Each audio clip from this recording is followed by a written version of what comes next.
दोस्तों ये कहानी कुछ छोटे लड़कों की है जो एक आइलैंड में फंस जाते हैं और उन्होंने कैसे सरवाइव किया ये हमें इस कहानी में बताया गया है। तो दोस्तों वीडियो में अंत तक बने रहे। तो आइए दोस्तों वीडियो स्टार्ट करते हैं। दोस्तों इस कहानी की शुरुआत में हमें वर्ल्ड वॉर सेकंड का समय दिखाया जाता है। अमेरिका अपने कुछ क्षेत्र खाली करवा रहा था। ऐसे ही एक शिप में 24 मिलिट्री के बच्चों को घर ले जाया जा रहा था, लेकिन बीच में ही वो शिप क्रैश हो जाता है। शिप एक आइलैंड के पास क्रैश होता है, इसलिए वो बच्चे लाइफ बोट की मदद से आइलैंड पर आ जाते हैं। इनके साथ एक शिप का पायलट भी होता है, लेकिन वो बहुत बुरी तरीके से घायल होता है। ये बच्चे उसे भी अपने साथ आइलैंड पर ले आते हैं। उसका नाम कैप्टन वेंसन होता है।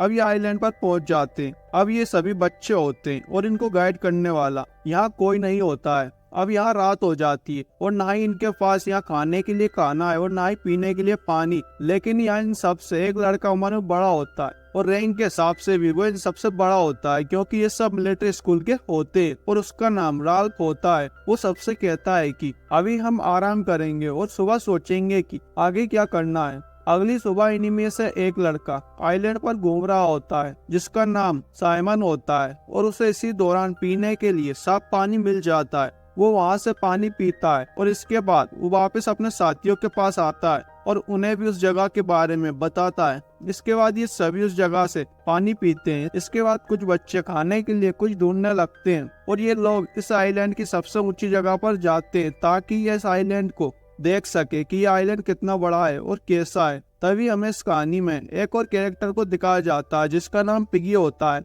और इसका नाम पिगी इसलिए होता है क्योंकि ये थोड़ा मोटा होता है। उसे समुद्र के किनारे एक क्राउन सेल मिलता है। वो उसे राल्फ के पास लाता है। राल्फ उसे बजाता है, जिसे सुनकर सभी बच्चे किनारे पे आ जाते हैं। राल्फ सबसे कहता है कि शायद इस आइलैंड पर कोई नहीं रहता, हमें एक साथ रहना होगा। तभी इन्हीं में से एक लड़का होता है जैक। वो कहता है कि हमें आइलैंड को एक बार अच्छे से देखना चाहिए। पिगी भी अपनी बात सामने रखता है। वो कहता है कि कोई नहीं जानता कि हम कहाँ हैं और शायद हमें बचाने के लिए कोई ना आए। अब यहाँ सब कहते हैं कि सबसे पहले हमें आग जलानी चाहिए और उसे हर समय जला के ही रखना होगा ताकि यहाँ से अगर कोई गुजरे तो वो हमें देख सके, और हमें यहाँ कुछ नियम भी बनाने होंगे। तभी जैक कहता है कि मैं आग जला सकता हूँ। अब यही इनमें कुछ बहस चिढ़ जाती है। कुछ बच्चे कहने लगते हैं कि हमारा लीडर राल्फ नहीं बल्कि जैक होना चाहिए, और कुछ कहते हैं कि राल्फ ही हमारा लीडर रहेगा। लेकिन तभी जैक कहता है कि राल्फ ही हमारा लीडर रहेगा। राल्फ कहता है कि लीडर जैसी कोई बात नहीं है, हमें एक साथ काम करना होगा, हमें यहाँ एक दूसरे की मदद करनी होगी।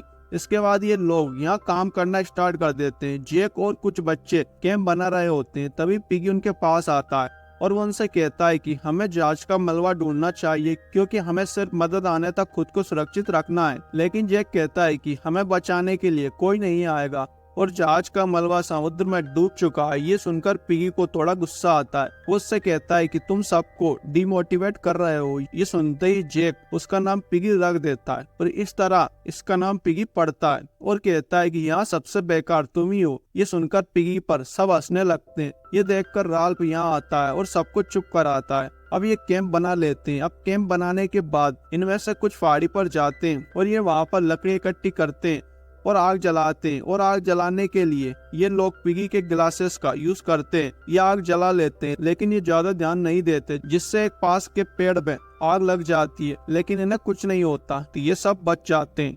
वो पेड़ जलने के बाद ये लोग सही से आग जलाते हैं और बारी बारी से वहाँ पहरा देते हैं ताकि आग जली रहे। अब रात में ये किनारे के पास आग जला के बैठे होते हैं। तभी जैक एक डरावनी कहानी सुनाता है जिससे कुछ बच्चे डर जाते हैं और डर के कारण रोने लगते हैं। अब अगले दिन जैक और राल्फ एक साथ होते हैं। वो कुछ बात कर रहे होते हैं। यहाँ हमें पता चलता है कि जैक को कोई फिक्र नहीं है कि वो यहाँ से कैसे निकलेगा। इसके बाद ये दोनों मजाक मजाक में लड़ने लगते हैं। इसके बाद ये दोनों आइलैंड के अंदर चले जाते हैं जहाँ इनके पास से एक जंगली बोर गुजरता है। ये उसका शिकार करने की सोचते हैं, लेकिन उसका शिकार करना इतना आसान नहीं है। अब ऐसे ही रात हो जाती है और जो बच्चे आग जला के पहरा दे रहे थे वो एक छिपकली को पका के खाते हैं। अगले दिन हमें दिखाया जाता है कि कैप्टन वेंसन अब ठीक हो गए हैं। वो इनसे कहते हैं कि तैयार हो जाओ बच्चों, हमें बचाने के लिए लोग आ रहे हैं। ये सुनते ही साइमन की आंख खुल जाती है और ये उसका सिर्फ एक सपना होता है। अगले दिन हमें दिखाया जाता है कि कुछ बच्चे रूल को फॉलो नहीं कर रहे हैं, जिसे देखकर राल्फ को बहुत गुस्सा आता है। इसके बाद वो सेल को बजाता है, सभी को एक जगह इकट्ठा करता है। वो इन सबसे कहता है कि तुम्हें रूल्स को फॉलो करना होगा और अब हमें मछलियां पकड़नी होगी और हम यहाँ सिर्फ फ्रूट्स पर ही डिपेंड नहीं रह सकते क्योंकि हमें खाने की जरूरत होगी। तभी कुछ लड़के कहते हैं कि हमारा नाइफ चोरी हो गया है और कुछ और सामान भी चोरी हो गया है। इसके बाद ये सब कहने लगते हैं कि हमें चोर को सजा देनी होगी आखिरकार, क्योंकि होते तो ये बच्चे ही हैं। इसके बाद राल्फ दो भाइयों को लेकर फिशिंग करने के लिए जाता है और वो दोनों जुड़वा होते हैं। अब यहाँ कुछ बच्चे किसी की नहीं सुन रहे होते हैं। वो मछलियां पकड़ने वालों पर पत्थर फेंकते हैं, लेकिन राल्फ उन्हें भगा देता है। असल में वो बच्चे जैक का साथ दे रहे होते हैं। उनके जाने के बाद वो जुड़वा बच्चे कहते हैं कि मिलिट्री स्कूल में आने से पहले जैक को पुलिस ने अरेस्ट कर लिया था क्योंकि उसने एक कार को चुराने की कोशिश की थी और यहाँ ये सब जैक करवा रहा होता है। इसका मतलब है कि जैक सही लड़का नहीं है। अब जो लड़के जैक के साथ होते हैं वो जैक के कहने पर लकड़ी के वाले बनाते हैं क्योंकि जैक ने जंगल में बोर्स देखा था और ये लोग उनका शिकार करने वाले थे। अब ये अपने वाले बना ही रहे होते हैं कि तभी न झाड़ियों से कुछ आवाज आती है। जैक जल्दी से उस तरफ भागता है। उसे लगता है कि शायद कोई बोर है, लेकिन वहाँ कोई बोर नहीं बल्कि वो कैप्टन वेंसन होते हैं जो कि अब होश में आ चुके हैं, लेकिन वो मेंटली डिस्टर्ब हो जाते हैं और उन्हें कुछ भी समझ नहीं आ रहा था कि वो क्या करें।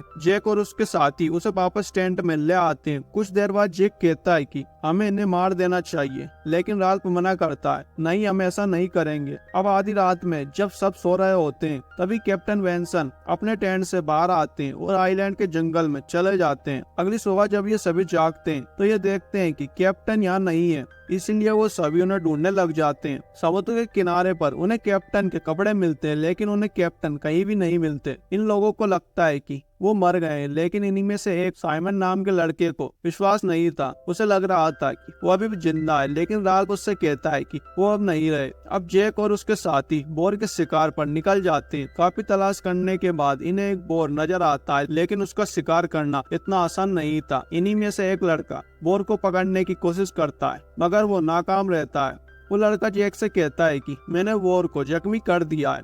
अब उस लड़के ने उस बोर पर चाकू से हमला किया था, इसीलिए उसके चाकू पर उस बोर का खून लग जाता है। जैक उस लड़के के चेहरे पर उस बोर के खून को लगा देता है और एक निशान अपने चेहरे पर भी लगा लेता है। अगले दिन हमें दिखाया जाता है कि एक हेलीकॉप्टर इस आइलैंड के करीब से गुजर रहा है। बच्चे से हेलीकॉप्टर को देखकर बहुत आवाजें लगाते हैं, लेकिन वो इन्हें नहीं देख पाते और वो हेलीकॉप्टर यहाँ से निकल जाता है। अब ये देखकर राल्फ को बहुत गुस्सा आता है। राल्फ जैक पे चिल्लाने लगता है और कहता है कि अगर तुम लोगों ने मेरी बात मान ली होती और इस समय आग जल रही होती तो हमें देख लेते हैं। मगर जैक उसकी एक भी नहीं सुनता और इन दोनों के बीच लड़ाई हो जाती है। बीच में पिगे आता है, लेकिन जैक उसे धक्का दे देता है। इसके बाद जैक सबसे कहता है कि हम शिकारियों का एक अलग ग्रुप होगा और उनका अलग जो घर जाना चाहते हैं। अब बहुत सारे बच्चे जैक के साथ हो जाते हैं क्योंकि जैक के पास खाना था, उसने एक बोर का शिकार कर लिया था।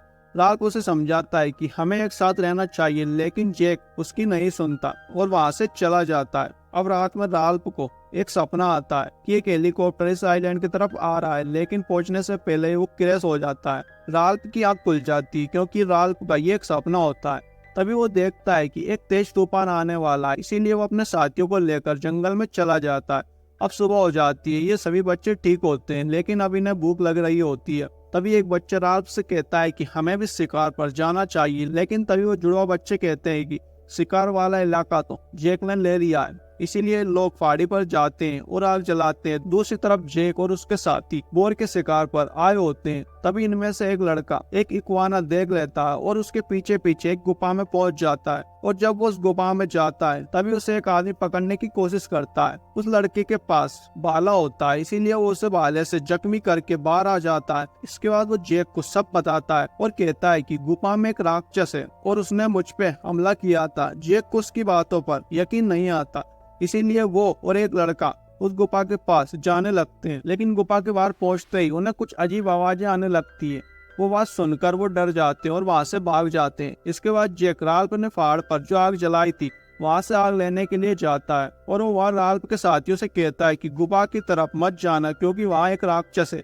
जिससे वो डर जाते हैं और राल्फ के पास आते हैं। यहाँ राल्फ, पिगी और उसके साथी अपने एक दोस्त को लेने जा रहे थे जो कि राक्षस के डर की वजह से जैक के साथ मिल गया था, लेकिन जैक के साथी उसे रोकते हैं और इनसे नाइफ मांगते हैं, लेकिन पिगी मना कर देता है। अब रात में जैक और उसके साथी इन पर हमला कर देते हैं और वो इनसे नाइफ ले लेते हैं और पिगी के ग्लासेस को डैमेज कर देते हैं। अब यहाँ पिगी रोने लगता है क्योंकि उसे बिना ग्लासेस के अच्छे से नहीं दिखाई देता है। अगले दिन साइमन जैक के कुछ साथियों के पास जाता है और उनसे गुफा के बारे में पूछने लगता है, लेकिन वो उसे कुछ भी नहीं बताते। कुछ देर बाद जैक और उसके साथी एक बोर का कटा हुआ सर उस गुफा में ले जाते हैं ताकि वो उस राक्षस को दे सकें और इसके बदले में वो राक्षस इन्हें कोई नुकसान न पहुंचाए। साइमन ये सब छुपके देख लेता है। अब गुफा में आने के बाद जैक और उसके साथी राल्फ के पास आते हैं और उससे कहते हैं कि हम लड़ाई नहीं चाहते और हम तुम्हें खाना देना चाहते हैं। अब ये इन्हें खाना देते हैं। अब यहाँ वो जुड़वा बच्चे जैक के साथ हो जाते हैं। अब राल्फ के पास सिर्फ पिगी और साइमन ही बचे होते हैं। जैक यहाँ ही चाहता है कि ये लोग भी उसके साथ हो जाएं, लेकिन राल्फ और पिगी दोनों मना कर देते हैं और साइमन इस समय इनके साथ नहीं होता है। राल्फ इन्हें समझाता है, लेकिन जैक इनकी नहीं सुनता, इसीलिए ये दोनों वहाँ से चले जाते हैं। दूसरी तरफ हमें साइमन को दिखाया जाता है जो ग्लो स्टिक लिए उस गुफा के अंदर चला जाता है क्योंकि उसे लग रहा था कि कोई राक्षस नहीं है, और वो यहाँ सही होता है क्योंकि वहाँ कोई राक्षस नहीं बल्कि वो कैप्टन वेंसन थे जो जिंदा थे, लेकिन उस लड़के ने भाले से उन पर अटैक कर दिया था और वो आवाजें भी कैप्टन की होती है जो जैक ने सुनी थी क्योंकि वो समय जख्मी थे। अब ये देखकर साइमन थोड़ा डर जाता है। अब इधर जैक और उसके साथी जश्न मना रहे होते हैं। साइमन ग्लो स्टिक लेकर उनकी तरफ आ रहा होता है ताकि उन्हें बता सके कि उस गुफा में कोई राक्षस नहीं है बल्कि वो कैप्टन थे। तभी इनमें से एक उस लाइट को देख लेता है और उसे लगता है कि वो गुफा का राक्षस है और ये बिना सोचे समझे ही उस पर हमला कर देते। थोड़ी देर बाद इन्हें पता चलता है कि इन्होंने साइमन को मार डाला है। दूसरे दिन राल्फ साइमन की मौत पर बहुत रोता है। पिगी उसे सहारा देता है और कहता है कि हमें राफ्ट बनानी चाहिए ताकि हम इस आइलैंड से निकल सकें। अब वापस जैक और उसके साथी इन पर हमला कर देते हैं और पिगी के गिलासेस ले जाते हैं। पिगी रोता है और कहता है कि शायद हमें उनकी बात मान लेनी चाहिए, इसीलिए दोनों उनके कैंप पर जाते हैं। ये लोग अपने साथ सेल भी ले जाते हैं क्योंकि इन्होंने पहले नियम बनाया था कि सेल जिसके पास होगा वो लीडर होगा, लेकिन जैक कहता है मैं इन सब नियमों को नहीं मानता और हमें आग जलानी थी, इसीलिए हम ग्लासेस ले आए। राल्फ गुस्से से कहता है कि तुम्हें एक बार हमसे पूछना चाहिए था, लेकिन जैक कहता है कि मैं हर वो चीज लूंगा जो मुझे चाहिए। इसके बाद दोनों में झगड़ा शुरू हो जाता है। तभी पिगी उस सेल को बजाता है और अपनी बात कहने की कोशिश करने लगता है कि हमें साथ रहना चाहिए, लेकिन तभी एक लड़का उस पर एक बड़ा पत्थर गिरा देता है जिससे उसकी मौत हो जाती है। और दोस्तों इस मूवी का सबसे शॉकिंग सीन यही होता है जो सबसे बुरा होता है। ये शॉकिंग नजारा सभी बच्चे देख रहे होते हैं जिससे कुछ बच्चे डर भी जाते हैं, लेकिन जैक और भी ज्यादा पागल हो जाता है और अब वो यहाँ राल्फ को भी मारना चाहता है। राल्फ मैं इसका बदला लूंगा ये कहकर वहाँ से भाग जाता है। रात में राल्फ कैंप के पास आता है, लेकिन जुड़वा बच्चे जो वहाँ पहरा दे रहे थे वो राल्फ से कहते हैं कि सभी लोग तुम्हें मारने का प्लान बना रहे हैं, इसीलिए तुम यहाँ से भाग जाओ। इसके बाद वो जंगल में छिप जाता है, लेकिन जैक और उसके साथी वहाँ आग लगा देते हैं ताकि राल्फ वहाँ से बाहर आ जाए। राल्फ वहाँ से भागकर एक जगह छिप जाता है। उसे वहाँ वो जुड़वा बच्चे देख लेते हैं, लेकिन वो जैक को नहीं बताते। इसके बाद राल्फ बीच की तरफ भागने लगता है। वो देखता है कि उसके सामने एक यूएस का ऑफिसर खड़ा है। उसे देखकर राल्फ को थोड़ी राहत मिलती है। कुछ देर बाद उसके पीछे भाला लिए बाकी बच्चे भी आ जाते हैं। राल्फ यहाँ रो रहा होता है। वो ऑफिसर शॉक होता है कि ये बच्चे यहाँ आए कैसे और यहाँ हुआ क्या है। इसके बाद इन सभी बच्चों को रेस्क्यू कर लिया जाता है, लेकिन ये बच्चे कभी भी इस आइलैंड पर क्या हुआ उसे भूल नहीं पाएंगे। और दोस्तों इसी के साथ ये कहानी यही खत्म हो जाती है। तो दोस्तों आपको ये वीडियो कैसी लगी हमें कमेंट में जरूर बताना। दोस्तों और भी ऐसे मूवीज एक्सप्लेनेशन के लिए हमारे चैनल को अभी सब्सक्राइब कर लो। Thank you.